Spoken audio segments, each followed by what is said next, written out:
It's everything I dreamed of. I want to tell my dad that I love him. I still don't know what just happened. I'm just so grateful for the opportunity to play this game. The legacy is not what you give people, it's what you put inside people, but also what they put inside of me.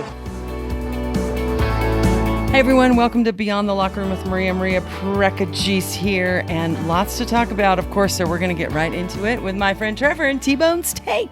You hear that sizzle? It's been a crazy week, and I would just like to start off with, I went to my first NFL game this weekend in Denver. Amazing. The Denver fans were so nice. And by the way, I just love Denver, the city. It's like so beautiful. We took the train in. I had the most amazing time. We went to the hockey game on Saturday. Okay, he's burying the lead, as we say in journalism. You're burying the lead, and your Eagles won. I know. They did. And it was so nice because there was like a couple Eagles fans behind me, and I was sitting in the season ticket holders area because my friend has season tickets. And you know, you look around and they score, and they were doing well right off the bat, and I'm looking for people to high five, and then I hear this EAGLES turn around, fives all around. Just like to say thanks to Caleb for getting me out there. And all right, now that we're over with that, thank you so much. Well, week in review. Again, crazy season. I was reading a couple quotes from coaches, and they were like, anything can happen. You keep saying this every week, and yeah, that's true. Anything can happen on any given day. But this year, it really is, I'm going to use my term again, bonkers. So Eagles over the Browns. Your Eagles are now 4-6, by the way. I know. Jalen Hurts played so well, too, and they were talking about how they might have to draft a new quarterback.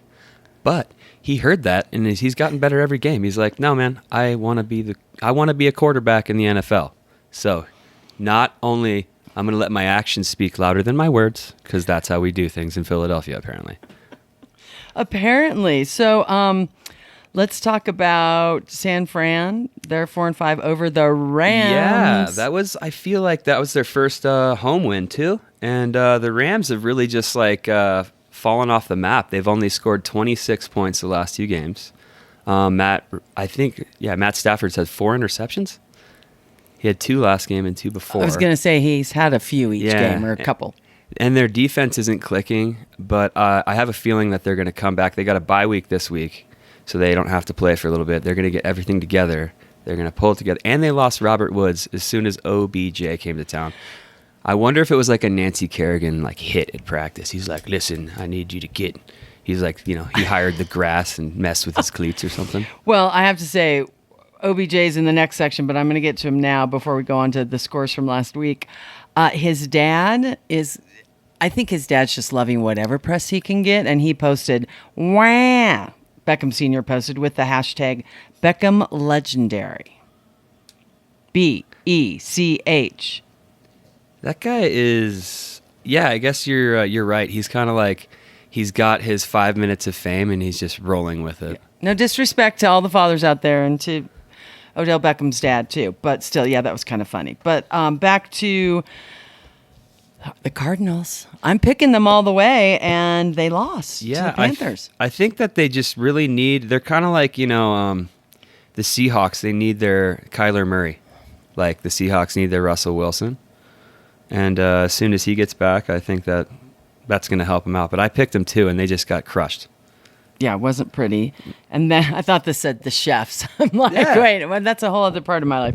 The Chiefs over the Raiders. Are the Chiefs back? That's been all the talk. I don't know. I just feel like the Chiefs always beat the Raiders. The Chiefs are back. I just, Patrick Mahomes is he's there, and then the next week he's not. Yeah. It's just, it's crazy to watch because every year you're just like, he's so solid. He's the most, consistent quarterback. He's so fun to watch. He's got the best hair, best personality. He does have oh the my best God. hair. And, and his dad played for the Yankees too. I think that was pretty cool. I heard that. Yeah, he grew up in the professional sports world already, so it's pretty cool to watch him, just watch him. But this year has not been his best year, but I think that's what you need. You need a little, what is that? What word am I looking for here? You're asking me who misses her words all the time. You need a little controversy. Or, you need to play not well. What word am I looking for here? Well, you need to stink one week to get better the next. There How's you go. that for there blunt? We go. It's like you go down one week and you have to rise to the occasion and battle all year really, because I mean like it's just not that easy. Yeah. The NFL every week, these guys are like, and everybody knows the Chiefs and they know Patrick Mahomes, so they're getting like every team is like it's their Super Bowl. It's like playing Tom Brady. He's pretty much it's Tom Brady because everybody loves him. He's been to 10 Super Bowls of 55. I know they were talking about this week, and I was like, those records for Tom Brady, I don't think will ever be broken. That stat just blows me away. Like I always like hear it. I'm like, gosh, that's just crazy. But if I was married to the male type of Giselle, I would do everything it took to extend my career and be the best person I can be on and off the field. That's just my 2 cents. Yeah, he's a great guy. So that was our little recap. But besides recap, we are in Grumpy's Sun Valley, of course. And the whole crew went to, what was this? I get a text. We're filming this on Thursday this week because I was stuck in Salt Lake on an overnight because my flight, the stuff, I didn't make it in. You missed your connector? I missed my connector because I had to de-ice in Seattle, which you always want to de-ice. And I was calm, and you opened for me on Wednesday. But you guys are like, we're at the Price is Right. And I just went, question mark, question mark, question mark. What was that all about? So your brother bought us some tickets last year to go to the Price is Right. It's not the actual Price is Right, like on recording, but it's like the traveling show, and Mark Wahlberg was the host. Okay, you did not tell me that yesterday. Yeah, well, it's not Mark Wahlberg. It's not Marky Mark. It's the other guy from Temptation Island. And so we get there, and he comes out, and you're like, that's not Marky Mark. And they also, like, the producer's Adam Sandler, and it's not Adam Sandler. So, I mean, there's this, like, all this misleading information here. But we had a great time. No one got called up. There was a bunch of service members from Mountain Home, the Air Force Base, and we all gave a standing ovation. And the guy next to us, I can't remember his name, but he is going to come to Grumpy's and visit us. And there was a guy with a Grumpy's T-shirt there, and he just got a standing ovation from us, too. It was amazing. I know. You know what? I'm going to have to edit in a couple of those photos you sent me because it looked like fun. It's really funny because we kept on looking at this Grumpy's guy, and we were like, yeah, Grumpy's. And he's just like, okay, like, I'm kind of over you guys acknowledging me. It was pretty funny. You're like, no, but this is a whole Grumpy's crew. Well, no. Hey, he's wearing a Grumpy's shirt because we had 10 people there. So there's 2 of us, and then the next person comes. Hey, there he is. Then the fourth. And so 9 times later, it kind of wore off for him, but we're all just fired up, so it was good to go. Price is Right traveling show. Won't be on air, unfortunately, but you guys had fun. And, of course, thanks, Pete. My brother Pete is lucky with a fabulous staff, which I am including myself every Wednesday. Yeah, you're the opening manager. Oh, yeah. 1 day a week.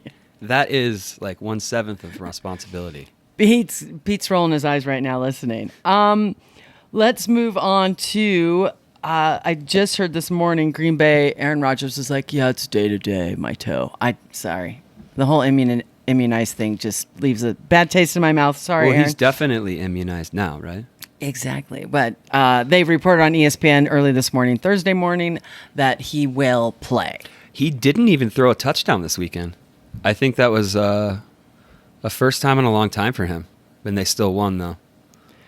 I know. They're good. I mean, I'm going with they're good. It was like the battle of the rusty quarterbacks, like both of them haven't played. And the Seahawks are 3-6, and there's like, where's Pete Carroll going? But he has a contract for a few more years, and he's still one of the most winningest coaches in the NFL. He's not going anywhere. I know. And when he does, you guys can just blow me up, and that's fine. Like a Home Depot Christmas balloon. I will receive all the taunting I get if that happens. Speaking of taunting, I was getting some quotes today. Lead. I know. Look at that transition. Matt Nagy. Is it Nagy? It's Nagy, right? I was from the Bears. He said, despite his own team bearing the brunt of one of the season's most controversial taunting calls, Bears coach Matt Nagy agrees with the league's emphasis on taunting. He wouldn't want young players to see it. So that's good.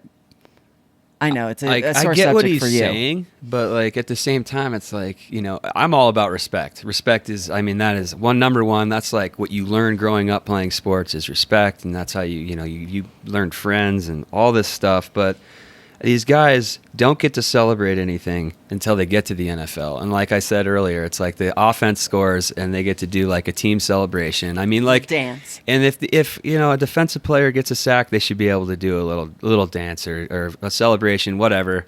And I mean, if it is disrespectful and it gets out of hand, then we can go from there. But I do agree with what he said, but I don't agree with how the NFL is calling the taunting calls. Well, do you think he said it because their team is one of the biggest teams that's getting the bad call? Or I think he just addressed it to put it in the past. He's like, all right, this happened. We're done with it. We addressed it. We're moving forward as a team and as a unit, and we don't have to deal with this matters anymore. Well, speaking of taunting and bad moves, what's up with DK Metcalf? I've heard he's got a serious anger problem. I'm thinking so. I heard that this year was like the cornerbacks they aggressively talk trash to him because he reacts so badly to it, and that's why.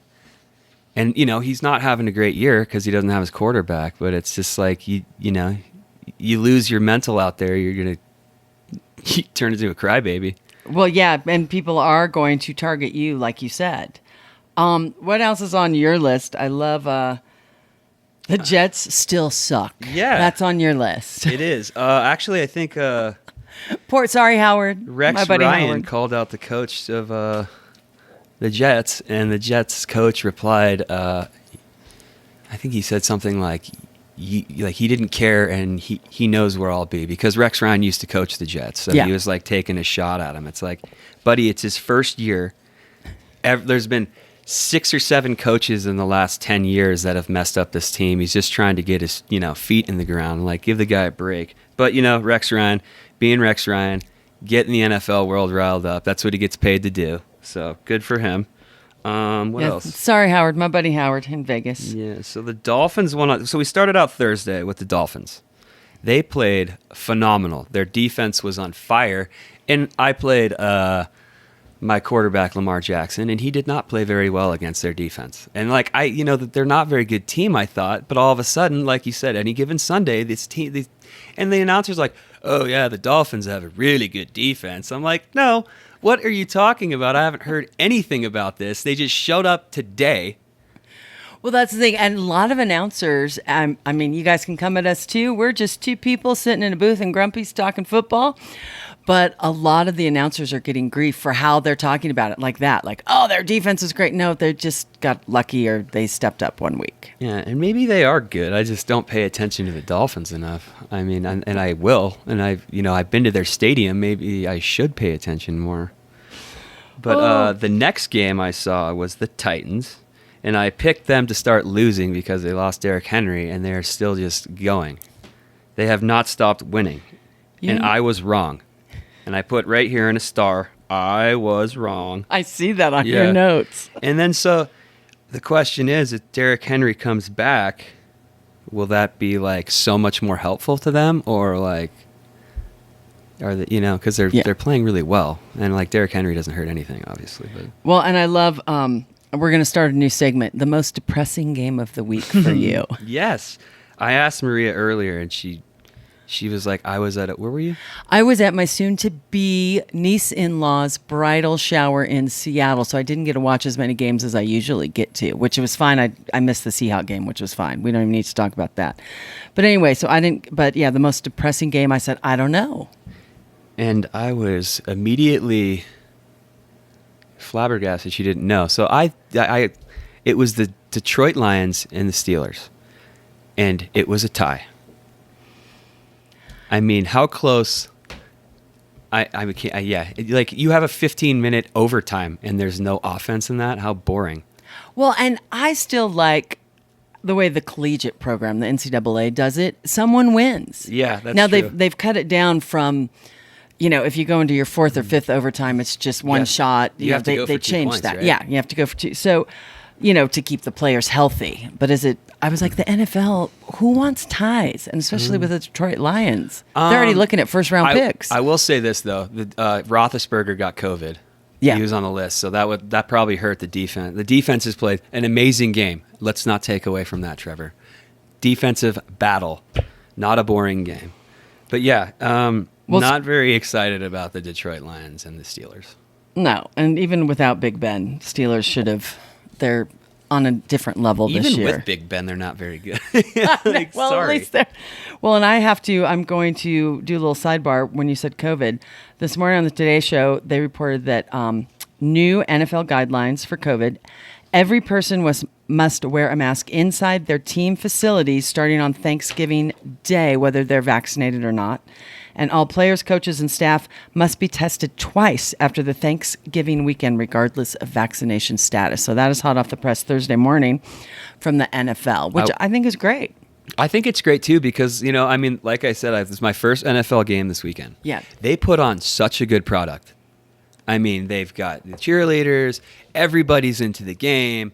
Did you have to show your vaccine card? Yes, It's Denver. I good. did. See, I did too. I was actually at a Washington Husky game. Yeah, it didn't end well, but it was it's so fun, and I've never been. It's just like 80,000 people. It was more like 76, but yeah, like 80,000. Well, you feel good knowing, again, because we're pro-vaccination people, but you feel good knowing even if you get it, you're not going to go to the hospital. Yeah. You're not. And they say now that all these big outdoor stadiums they're not super spreaders, is what the stats show. But that's good. And also, I think that's good because maybe they're expecting a surge in COVID with the cold weather and everybody inside, and they want to protect their product, and they want to make sure we can watch it and talk to each other on every Wednesday and Thursday. I still watch a lot of the cheerleaders sometimes. They're awesome. I'm just saying, I'm a huge football fan, but I have to give love to everyone. So that's on my list. 4-4 Colts on fire. Yes, they have won 4 of the last 4.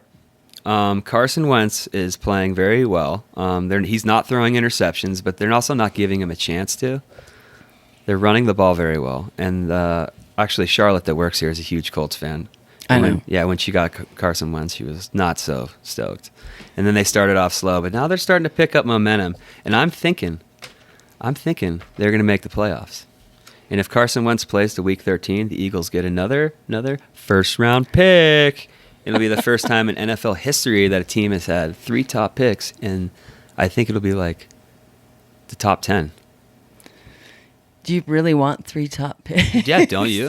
Well, you want them, but meaning your season is not going so well. No, but we traded for the Dolphins, so we gave them the receiver, got draft pick. We traded with Carson Wentz, and if he plays 75% of the snaps, we get their first-round pick, and then we have our first-round pick. Yeah. No, I know. It's more than So just being the Detroit Lions this year and getting a first round because you stink. Sorry, That's Detroit. true. It's true. And, wait. Let's talk about Tom Brady. Remember that playoff game last year that he beat Washington in? Yes. Well, this week, Washington came back to come back and tell him that they're ready. And another devastating injury. Chase Young, I think, tore his ACL, which is so lame because he is such a beast on the defensive line there, and he's a great guy to watch. And him and Tom Brady had this huge interview, and he had a signed jersey after the playoff game, and then he tears his ACL. It's really a big bummer. Well, I did text Mark Rypien. Part 2 is right after we wrap this up, and I texted him and said, A, your first podcast is out, and B, your Washington football team did a huge upset, and he just gave me the thumbs up, which was great. I think that Washington's fun to watch, man. Like a lot of people, I think, underestimate the talent that they have. I still wish, from my perspective, they would get, instead of Washington football team. Yeah. Let's vote for Sid to be their mascot. I like Washington Sloths. Or the Washington, really good people, as opposed to the other name. I love it. All right, what else is on your list? Did we cover that? Cam Newton. Oh yeah. Good for him. He wasn't gonna play. The Patriots cut him like they always do, those scumbags, right before they had to pay him. But at the same time, look at Mac Jones. He is flourishing under that offense, and he was like the talk of the weekend. Everybody's just like, this kid is for real. The only person that should have been drafted number 1 over Trevor Lawrence was this guy. And then it's like, you're thinking too, though, it's like the best coach in football has the best quarterback right now. and the Jaguars aren't that good, and they've got a first-year coach, so Yeah. it's a little different.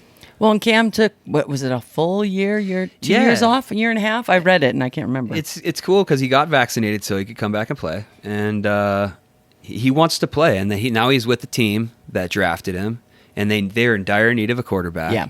And it's just cool to watch, and it's like I'm happy for him, and I hope that he's just super pumped. The whole locker room, he's got leadership.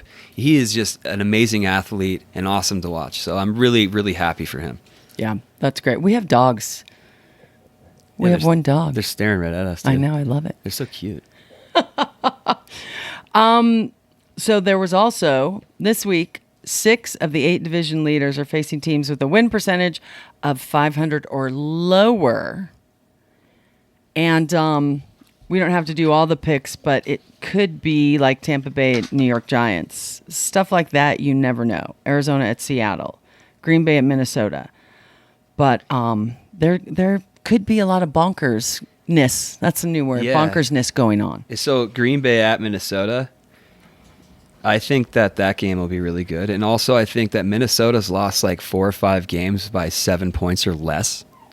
So like their record doesn't really like reflect. I know it's wins and losses and you only look at the 2 columns, but if you watch them in depth, they're a way better team than what their record is showing. So I think that absolutely they could come to Sunday and just crush Green Bay. Baltimore at Chicago? I'm just going to go Baltimore because they had a rough Thursday night. They've got rest, and Chicago just isn't that good, and they're more worried about the taunting, right? I was going to say, they're taunting. Or did my coach speech where they're putting it in the past, and they're on with the season, forget about that. Are they on drive to win? I'm going to go with Baltimore, though. I'm jumping around. Arizona at Seattle. I think Seattle, they need a win. Russell Wilson, it's his 2nd week back. I'd like to say go Seahawks because they're my team, so I'm going to pick them. Although in the back of my mind, I think Arizona's going to kill them. Well, I'm going to go with Arizona because I think Kyler Murray's coming back. But he will be kind of rusty because he hasn't played the last 2 weeks, and he's got an ankle injury. And I think this is a must-win for Seattle right now. Yeah. And I think that... they're at the bottom of the barrel. So I think that Russell Wilson's going to come out firing, though, because he knocked that rust off. That Russell Wilson off. And that was so bad. Anyway, but yeah, he's going to come out, and hopefully DK Metcalf's a little less fired up. But I mean, when you're losing to a team 17-0, and the Packers, it's a very big rival, and you want to play your best, and then you got these guys talking trash to you, and they're like, DK, you suck. You're like, I know, I hate you. So I get it. People usually just call me fat in hockey. I don't know why. It's really rude. That is rude. I know. You already went to the gym this morning. I know. I'm in my clothes, but I haven't been there yet. He's like, hey, man, I worked out all summer. Why would you do that? It's a personal attack, sir. It is. Anything else before we wrap things up and go to Mr. Mark Rypien? OBJ curse. Yeah, we barely touched upon that. Yeah, because we were going to save it for now. So you can go ahead and brush up on that. I'm not. I don't want his dad coming at us. Okay, if you want my opinion, yes, I think that injuries happen, and it probably isn't a curse. But it just seems that like wherever he goes, like if things aren't going his way, things aren't going the team's way. True. So we'll see how that goes. And the Rams have like not been playing well. We talked about that earlier. The 49ers got their first win at home. They played really well. They played really well. Jimmy Garoppolo, they're like, oh, this guy's done. We got Trey Lance. We drafted this quarterback. Jimmy Garoppolo's awesome. I like him. I like him a lot. And people give him a lot of flack. And then I saw that the Vikings beat the Chargers. That was really good. I'm thinking the Vikings are like you just said a couple minutes ago, the underrated team that's going to go a little further than we expect. I think so, too. I think they're going to start making a run. That means wrap it up. Yeah, all right. And then the Cowboys beat Atlanta so badly. It was such a terrible game, 43-3. I'm hoping Matt Ryan can maybe like get some offense going or possibly go to a team that needs a quarterback. Yeah, I mean, Dak, after the week before that, when Jerry Jones was like, we were flat, we stunk. He shook off the rust. He totally shook off the rust, and he was amazing in that game. All right, we will see what happens this week. Thanks for joining us. But wait, we're not done. Mark Rypien, episode 2 is up next, and the conversation focuses a little bit on concussion protocol, what he went through physically, and then, of course, he has a great foundation. So we touch upon all that. So keep watching, and we will see you next week. And the season continues. We'll see what the upsets are. Be safe out there, and thanks for watching. Mark Rypien, up now. Welcome to Beyond the Locker Room with Maria. I'm Maria Prevetance, and I'm so excited for the second week in a row to have our good friend Mark Rypien, Super Bowl 26, Super Bowl winner with Washington Redskins, MVP on January 26. I love that. It was last week we talked about your football career and how it progressed. And this week I want to talk first, let's get right into your foundation, and then we'll go into a little bit about concussion protocol. Yeah. But let's give your foundation some love. Thank you, Maria. Appreciate that. Rypien Foundation was started about a little over 15 years ago. My son passed away from a brain tumor in 1998.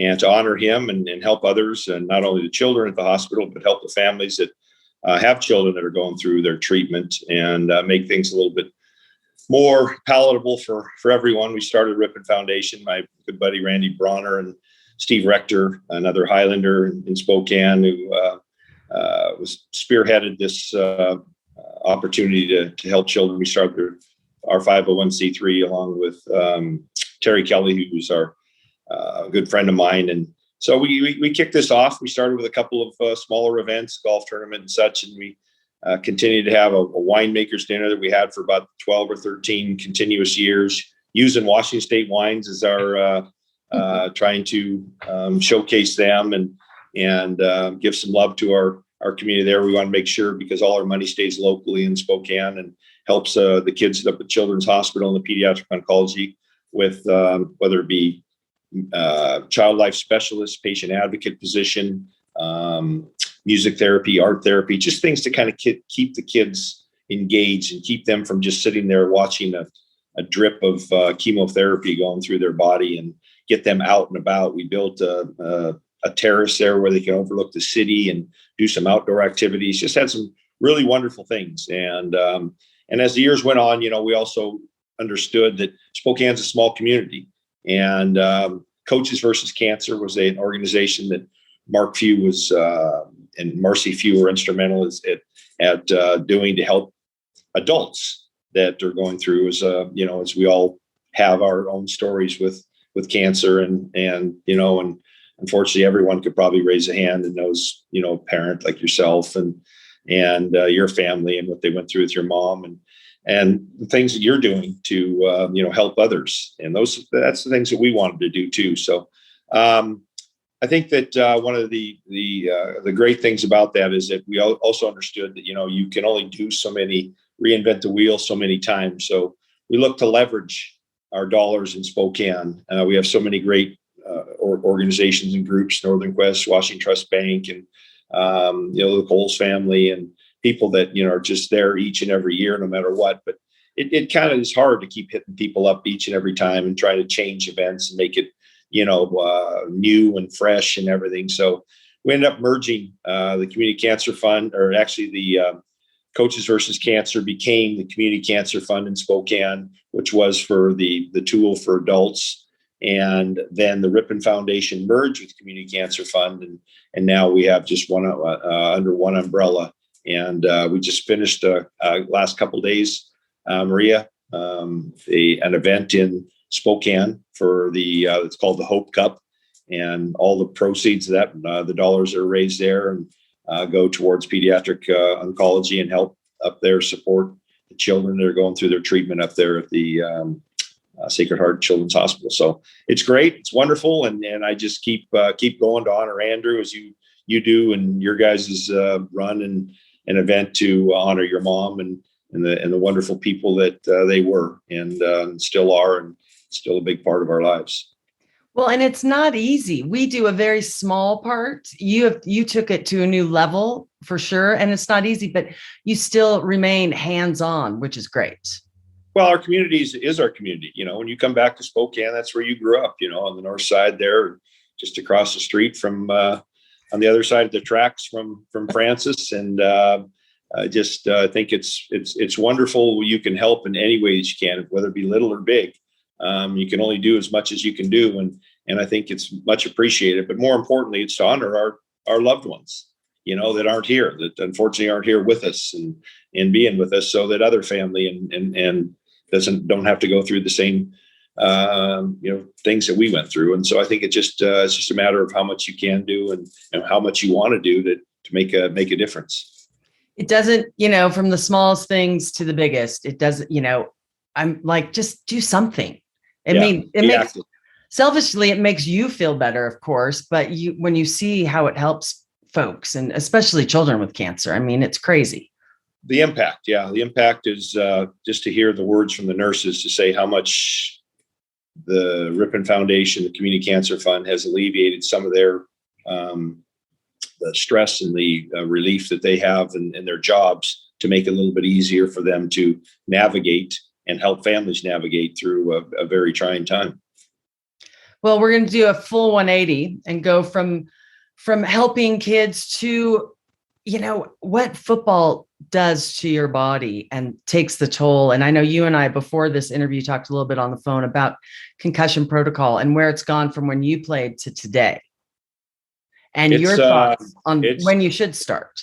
Yeah, it's 360, Maria. When there are times I can remember playing college, high school, the pro game, where I'd throw a 15-yard in route, and as I threw it, and as it got to the receiver and he caught it, I was also getting hit when the receiver was catching the ball, and that's a couple of seconds afterwards. And now in the league, and people wonder why Tom Brady has played till he's 44 years old.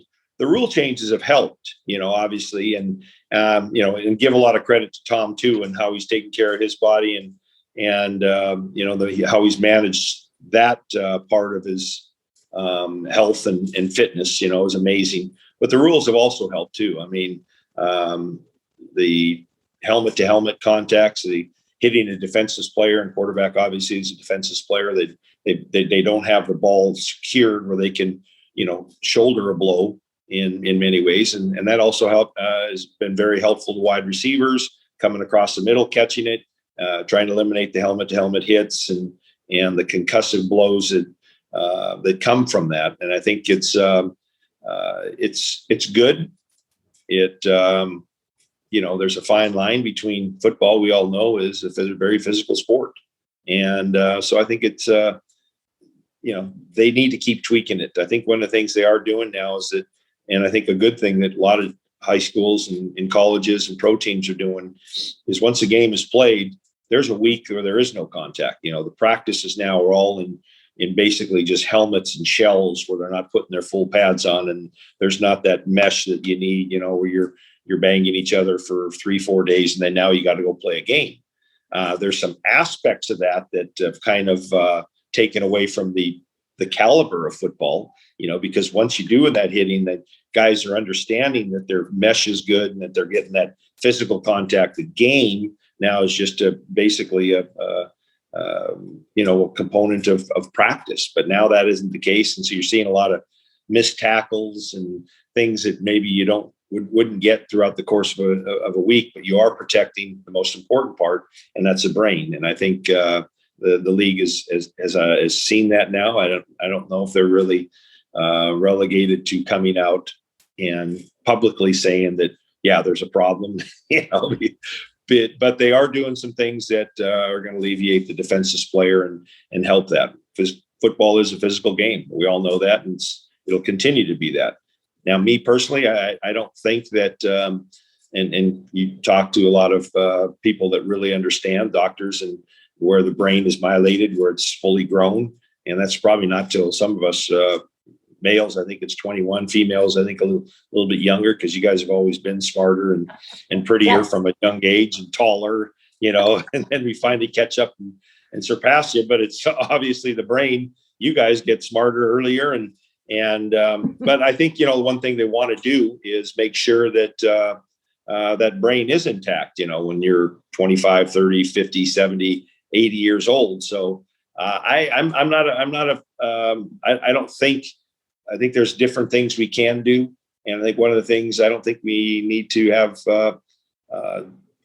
contact football until kids get to high school, because you can still feel the X's and, or you can still feel the football knowledge part, the X's and O's and mental aspect of it, and also some of the physical aspect of it through flag football. And I think they're doing a lot of that now. And I think it's something I'm looking at now and thinking that might be a better path to take and give these kids an opportunity that their brains be heal as much as they can and until they get to high school and then start from there. Well, and there's so many different sizes in middle school or junior high. One kid could be 160 pounds, one kid could be 95. Yeah, absolutely. And that's, I think, where when you just talk about physics and mass, if you're playing junior football and you got a 160-pound kid that, it maybe isn't as quick as a 110-pound kid. But what happens if that kid cuts back into the 160-pounder, it's going full speed and catches them?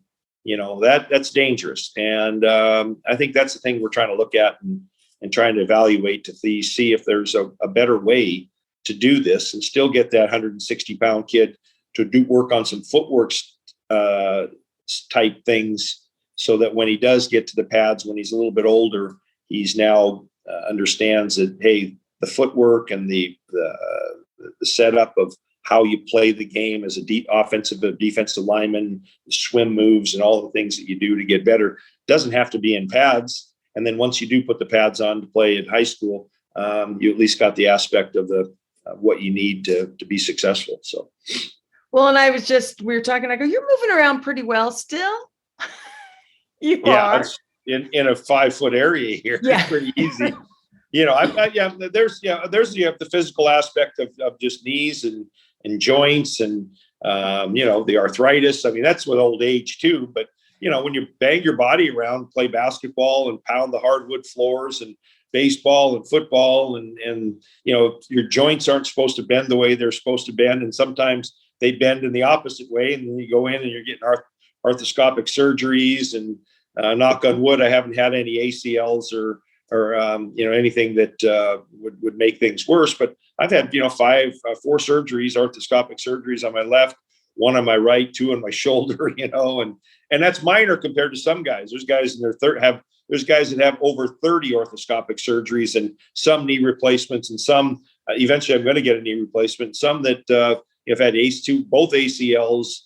Ruben Mays played for the Washington State Cougs, amazing player, was NFL Rookie of the Year his first year. Second year, he snapped his left Achilles tendon. His third year, he snapped his right Achilles tendon, and he was done playing football. So the life expectancy, or the expectancy to play in the NFL, is only 3 years. And there's a bunch of reasons. We don't have enough time to go into that. But I think, so they are making the game safer, Maria. And I think one of the other things is that I'm involved, along with Brett Favre and Kurt Warner, with Dr. Jake Van Landingham out of Florida, on a new drug called Prevetance. And basically, it's a drug that when a concussive injury happens and there's swelling in the brain, you can take this drug nasally through the nose, whether you're knocked out or whether you're conscious or unconscious, you can take it and it goes right through your membrane to the affected area and helps treat the swelling. Doesn't, alleviate the concussion, but it helps treat the swelling, because of what they're finding out is this cumulative effect of these injuries, cumulative effect of these subconcussive injuries are causing long-term health effects and even death. And unfortunately, the only way they can tell if you've had CTE or not is if you're have passed and they do a scan of your brain and check those things out then. Yeah, that's amazing. I did not know that. That's amazing. Yeah. You're always, it seems like with your foundation, with this new drug, all of this, you want to make football, you love it so much that you want to make it safer. You want to make kids safer with cancer. You're still going strong. And then you have all your celebrity golf tournaments.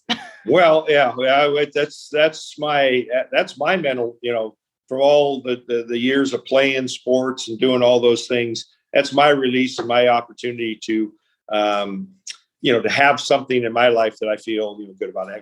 Come and seeing the grandkids and being around the kids and my family and everything is way high on the list, probably the highest on the list. But then the everyday thing for me is golf has given me that, that kind of feeling that, hey, there are days, where, you wake up and the sun doesn't shine as bright and as many days as it used to, especially those, seasonal affective disorder from October to, and where we live, you in Sun Valley, you guys get snow and you get some beautiful days down there. But up in the Northwest, we get rain and we get gloom from like the start of November all the way to March. And so, I try to find, ways to keep myself going, and it's not easy. Football's had an effect, not as much as some people have, because as a quarterback, I'm not getting those, hits every day, every play, every day. I'm taking some whacks, during game days and at times during practices, but mostly it's during the game and allowing your brain to heal and get some feeling back. So I'm not like an offensive, and I wouldn't even say offensive lineman, because they're in such close quarters, and they're finding out that, they do have physical contact each and every game on every play, but it's the running backs and the linebackers and the safeties coming up and making those tackles. It's like a car wreck. I don't know how these players' brains, what they look like, because that cranial area of yours is like jello, it sloshes back and forth, and it's a very soft membrane in there. And to do the things that it does, that was not what it was meant to be. And even though we know your brother Pete, myself, we're funny guys, but Pete played hockey and Pete was banged around quite a bit playing hockey. So I know, and he played football. He played, a high level of football. I know those, that has an effect and an overall effect. And I'm hoping that, him and I don't, get the Alzheimer's or dementia side of it. Like a lot of these players are getting in their early 50s now, and some of them 60s, but it's a direct impact from football, I think. And so we got to make the game safer to have our grandparents be there as a whole, and whether grandmothers, where they played volleyball or soccer, head in the ball. There's a lot of things in sports are changing now. They're not allowing girls at a young age to head the ball, and boys at a young age to head the ball. And you see the amazing things they do on the world soccer professional leagues and the high level leagues. And you want to mimic those things, but it's also dangerous, and it can lead to some pretty harsh things down the road.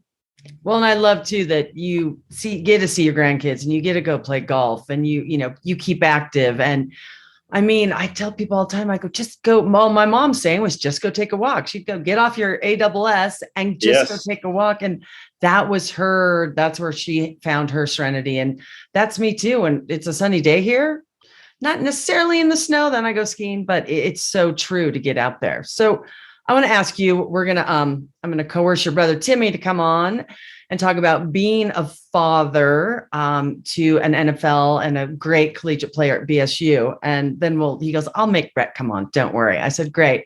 Absolutely. But what do you take? We'll end on this. What do you take from your entire football career? Not like, I could say, what's your greatest memory or this or that, but what do you take in everyday life? What do you take from that football career that you use in your everyday life, or that you just go, wow, I was lucky? Or what do you take from that? Well, I just think one of the things is that, you look at it, and there's, I get the pros and the cons, of everything. And I think football gave me a great platform to help and offer a great thing for others, and if I wasn't a Super Bowl MVP, there'd be probably very small chance that we'd raise the money that we do for pediatric oncology and some of the programs that we've done in Spokane, and some of the other opportunities I've had to do to go nationally and be a part of different charities too. Football offered that because I was successful. We were successful as a team. I was successful as an individual. And I think it did a lot of great things. And I would never change that aspect of it. Would I do it again? Absolutely. Would I love to do it in today's football, where, they're trying to protect? Sure, this would be great. It'd be a great time to come in as a young quarterback in this era with the rule changes to help you. But, people have asked you, would you, knowing what you know today, would you? Probably not. I really love the game. I love being part of the locker room. I love being part of the wins. I also love being as much part of the wins, the losses, learning from the losses and how it's portrayed in life afterwards. With the wins and all the success you have, there's great things that come from it. From the losses, there's also certain things that come from that too, whether it be football or life. And I've had the biggest loss of all losses, lose a son, and to turn that into something positive, I think it comes from sport in general, knowing to get back off your feet after you've been knocked down, in a boxing analogy, and get back up and go back in there and try to do something good. So I think football has been a great tool for me to help others. And, is there a side effects to it, me mentally and physically? Absolutely. But I do it again if I had to. And I love the game, and I love watching the game, and love being a part of the game. Who's going to the Super Bowl this year? Let me not just put you on the spot. Wow, put me on the spot. Who do you like? Everyone. I think the LA Rams look really, really good. I mean, they played I think another team that's got a chance is Tampa Bay, and they played them yesterday and beat them up pretty good at their place. So that's from the NFC. The AFC, I mean, Kansas City took a hit. They did. Geez. I mean, you look at teams that you thought would be there. Kansas City and Pittsburgh are 1-2. I think the great thing I think about the Ravens, and because my daughter lives in Baltimore, and Coach Harbaugh is a good friend, is that they have got like 16 players out, and they're 2-1. I mean, Lamar Jackson, amazing, and their defense is going to always be good, but they're well coached. They keep filling guys in gaps, where there are big gaps because starters are out, and they keep coming back. But I don't know. The AFC is kind of up for grabs. There's a lot of good teams. The Raiders look good this year. I think they're 3-0. The Broncos are 3-0. Their defense is stellar, and Teddy Bridgewater's playing real well. And of course, my nephew's there too. He's on the practice squad and still hanging around. And I tell you what, he's going to be around for a lot of years just because he's bright and he's a good locker room guy and understands the game and is pretty skill wise too. And then my Washington football team was supposed to be right in the hunt here. And here we are 1-2, and our defense can't stop anyone. That's supposed to be the strongest part of our team. So I don't know, Maria, you put me on the spot. Still, I'm going to go with I won't hold you to it. I'm going to put the Rams and the Las Vegas Raiders. That would be great because there's a lot of, and even the Chargers. I mean, the Rams and Chargers would be great because they play on the same stadium. That would be kind of cool. I don't know. I don't have you're too tough a question this early in the morning. I know. It's so true. I haven't even had a coffee yet. That's wrong. I know. I've been sipping on mine. Well, thank you so much, my dear friend, Mark Rypien, right here on Beyond the Locker Room with Maria. We'll see you next week. Maria, cheers to you. Love you guys, and say hi to your family for me. Thanks again to our dear family friend, Mark Rypien, for hanging out with me. And of course, his Super Bowl picks were a few weeks back, so take that into consideration. But now it's time for Maria's Minute, and we're going to keep the theme going that Mark spoke about giving. 'Tis the season for giving coming up. Of course, it can be year-round like he does. So I want to talk about giving. Remember, his foundation website and our Family Foundation website are below, so check those out. But Tuesday, November 30th is Giving Tuesday. Of course, you can give any day of the week.